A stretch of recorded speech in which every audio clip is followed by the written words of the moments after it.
10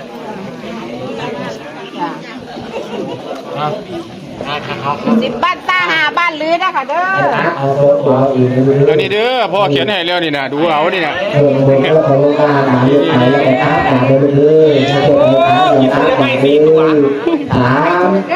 เอาเป็นตัวได้จะเอาเป็นลายราคาลาย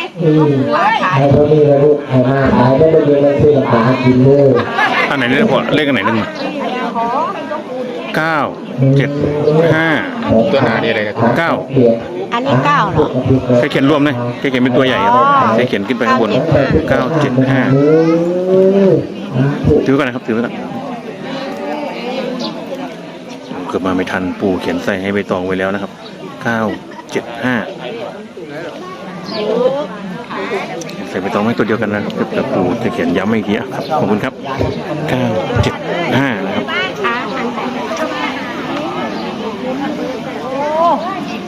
เอาไปย่างให้เพิ่นเขียนเพิ่น